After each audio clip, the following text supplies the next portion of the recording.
नींद में थी। हल्की आहट से आँख खुली, देखा 7 बज रहे हैं। झटपट उठ खिड़की का पर्दा हटा, उलझे बालों को ऐसे ही कसकर बच्चों को नाश्ता तैयार कर स्कूल भेजा। फिर चाय का कप थामे घर की बालकनी में आकर खड़ी हो गई। सामने पार्क की चहल पहल देख मन प्रफुल्लित हो गया। काफ़ी लोग थे पार्क में, पर वो जोड़ा नहीं था। कमी और बेचैनी दोनों महसूस करने लगी। नाइट गाउन में ही दौड़ते कदमों से घर के मेन गेट तक आ गई। थोड़ा इंतज़ार कर अनमनी सी थके कदमों से ऊपर आई। एक खिंचाव सा उस जोड़ी की तरफ महसूस कर रही थी। क्यों नहीं आए वो लोग? काम करते करते देव की तरफ ध्यान गया। हाँ, देव को फ़ोन करना था। अपने आप से बुदबुदाई थी। चेहरे पर हल्की सी मुस्कुराहट ला सोचा काम खत्म करते ही करती हूँ। काम करते करते उसे अतीत याद आने लगा, जब देव उसे देखने आए थे। देखते ही पसंद कर लिया था। शादी, घूमना फिरना, वो देव का प्यार से देखना, सब याद आ रहा था। शादी को 10 साल हो गए थे। देव ज़्यादातर टूर पर ही रहते थे। वो देव को रोज़ फ़ोन करती थी। शुरू में तो बहुत बातें होती थी। धीरे धीरे बच्चों के साथ व्यस्तता बढ़ती गई। देव भी ज़्यादा व्यस्त रहने लगे। अचानक फ़ोन की घंटी से उसकी तंद्रा टूटी। देव का फ़ोन था। फ़ोन उठा, बहुत प्यार से अमिता ने पूछा, कैसे हो देव? आज तुमने फ़ोन नहीं किया? हाँ, थोड़ा काम में उलझ गई थी। बच्चे स्कूल गए? तबीयत कैसी है? आज थोड़ा व्यस्त हूँ, बाद में बात करूँगा। वही पुराने 2-4 वाक्य देव ने बोले। वो भी यंत्रवत सी उसके सवालों का जवाब देती रही। बच्चे स्कूल से आ गए थे। खाना खिला उन्हें होमवर्क कर सुला दिया। अमिता आईने के सामने खड़ी हो गई। सोचने लगी, देव पहले तो ऐसे ना थे। क्या सचमुच बिजी है या कहीं कुछ और तो नहीं? उनके दोस्त अक्सर कहते थे, भाभी इन पर नज़र रखा करो। आप भी सौरभ भैया, देव ऐसे नहीं हैं। अमिता हंसकर हमेशा टाल देती थी। लेकिन वो देव के व्यवहार में थोड़ा परेशान थी। कहीं देव किसी और के साथ? इस ख्याल से हिस्से हर गई। ना, ऐसा नहीं होगा। देव ऐसा नहीं करेंगे। फिर अपनी दिनचर्या में जुट गई। पता ही नहीं चला रात कब हो गई। बिस्तर पर लेटते ही पार्क वाले जोड़े की तरफ फिर से ध्यान आया। क्या हुआ होगा? सोचते सोचते उसकी आंख लग गई। सुबह फिर वही अपने रोज़मर्रा के काम से फारिग होकर वो चाय का कप थामे बालकनी में आ गई और उस जोड़े का इंतज़ार करने लगी। 15 मिनट के बाद उससे रहा न गया। वो नीचे उतरी और घर के गेट पर खड़ी हो गई। सामने से उसे वो जोड़ा आता दिखाई दिया। खुशी और आश्चर्य की झलक उसके चेहरे पर थी। उस जोड़े पर उड़ती सी नज़र अमिता के चेहरे पर डाली और पार्क में चले गए। आज वो बहुत ज़्यादा ही खिंचाव महसूस कर रही थी। अंदर फ़ोन की घंटी घनघना रही थी। थोड़ी खुश थी। आकर फ़ोन देखा, मिसेस शर्मा का नंबर था। पूछा, हाँ मिसेस शर्मा, कैसे याद किया? दूसरी तरफ से आवाज़ आई, मिलना था। आज तुम फ्री हो तो घर आना, चाय के साथ साथ कुछ बातें भी हो जाएंगी। हाँ ज़रूर, कहकर फ़ोन काट दिया। अमिता का ध्यान फिर उस जोड़ी की तरफ चला गया। सोचने लगी, मैं क्यों इतना खिंचाव महसूस करती हूँ? सोचते सोचते घर के कामों में उलझ गई। देव के फ़ोन का इंतज़ार करने लगी। आज उनसे पूछूंगी कब आएंगे टूर से। अब सुबह का इंतज़ार अमिता की दिनचर्या में शामिल हो गया। हर रोज़ उस बरामदे में बैठकर इस जोड़े को देखती रहती थी। क्यों इतना अपनापन लगता है, ये सोचने लगी। आज 2 दिन बाद मिसेस शर्मा का फ़ोन फिर आ गया।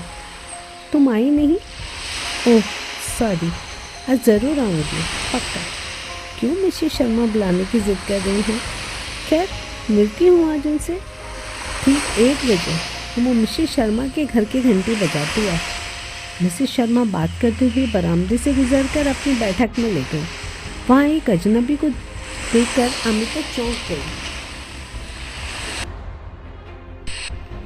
यह तो सुबह वाला जोड़ा, मतलब उसका पति है। मिसेस शर्मा के यहाँ कैसे? मिसेस शर्मा मुस्कुराती हुई बोली, अमिता, क्या तुम इनको जानती हो?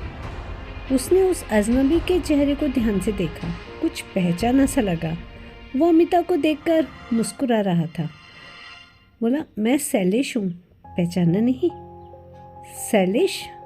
उसने बोला। फिर सोचने लगी कितना बदल गया है। सर के बाल आधे रह गए हैं, मूंछों पर हल्की सफ़ेदी थी। दुबला सा शैलेश अब थोड़ा मोटा पर स्मार्ट लगने लगा था। हाँ, बहुत बदल गए हो, वो बोली। थोड़ी गपशप करके बोली, अब चलती हूँ, बच्चे आते ही होंगे। शैलेश के बारे में सोचते सोचते घर आ गई।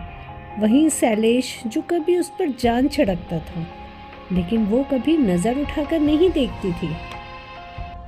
घर आकर धम से बिस्तर पर गिर गई। ये यहाँ कैसे, कब से?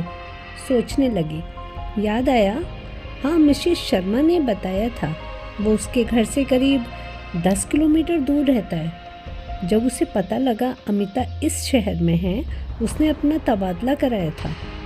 तो क्या वो सिर्फ मेरे लिए 10 किलोमीटर दूर टहलने आता है? कितना ज़िद्दी था। कहता था शादी तुमसे करूँगा, पर मुझे शैलेश पसंद नहीं था, या कहूँ पसंद करने की हिम्मत नहीं थी। बिस्तर पर लेटे लेटे उसकी आंख लग गई। दरवाजे की घंटी से उसकी नींद खुली। इस वक्त कौन होगा? अभी दोपहर के 2:30 बजे हैं। दरवाज़ा खोला, सामने देव खड़े थे। देव को देखकर मारे खुशी के उनसे लिपट गई। क्यों इतने दिन लगाते हो? शिकायत भरे लहजे में बोली थी। थोड़ा बिजी हूँ, आज शाम की फ्लाइट से मुंबई जाना है, कहकर उसने अमिता को अपने से अलग किया और स्नान घर की ओर चले गए। अमिता देव के लिए चाय बनाने रसोई में चली गई। सोचने लगी, इतने खिंचे खिंचे क्यों हैं? चाय कमरे में रखकर देव को आवाज़ दी, देव, आपकी चाय तैयार है। आता हूँ, वहीं रख दो, देव ने कहा। अमिता ने देव का सूटकेस एक तरफ रखा, फाइल्स का बैग अलग रखा। वही आते हैं, एक भी नहीं बदली। थोड़ा झुंझलाई अमिता। देव का मोबाइल पलंग पर रखा था। घंटी की आवाज़ से अमिता चौंकी। शायद किसी का मैसेज था, लगातार आ रहे थे। उसने फ़ोन उठाकर देखा। लगभग भागते हुए देव बाथरूम से आए और अमिता के हाथ से फ़ोन झपट दिया। तुमसे कितनी बार कहा है फ़ोन मत छुआ करो। अमिता थोड़ी सक पकाई। सॉरी कहते हुए गला भर आया था। ब्रीफकेस लगभग खिसकाते हुए दूसरे कमरे में ले गई। देव मोबाइल में व्यस्त थे। एक उड़ती सी नज़र उसने देव पर डाली थी।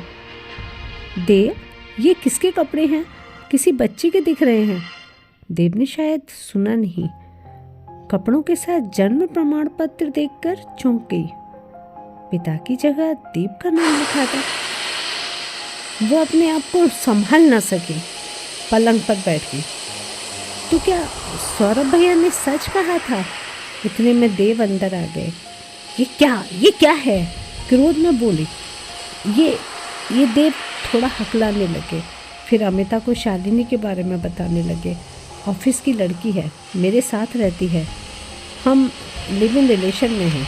बच्चे को पिता का नाम देना था। शांत तरीके से सब कुछ कह दिया देव ने। शाम को फ्लाइट से रवाना हो गए। अमिता बेजान सी देव को जाते देख रही थी। लौटकर कमरे में आई। बिस्तर पर एक लिफाफा और एक लंबा सा सॉरी भरा खत था। उसने वो खत पढ़ा। कितने बेगाने और बेजान शब्द थे, सच्चाई रहित। बच्चों के बारे में एक शब्द भी नहीं था खत में। खुद को वो अपने अंदर छुपाना चाहती थी, संभालने की नाकामयाब कोशिश कर रही थी। कई दिन बीते। आंसू में न जाने कितने तकियों को भिगोया था उसने। उसका हर दिन बोझा और रात कफन लेकर आने लगी। धीरे धीरे वो संभालने की कोशिश में कामयाब हुई। धीरे धीरे मिसेस शर्मा से दोस्ती गहरी हुई। शैलेश से बातों का सिलसिला बढ़ा। दूरियां कब नज़दीकियों में तब्दील हुई पता ही नहीं चला। पर वो मन ही मन कुछ निर्णय ले चुकी थी।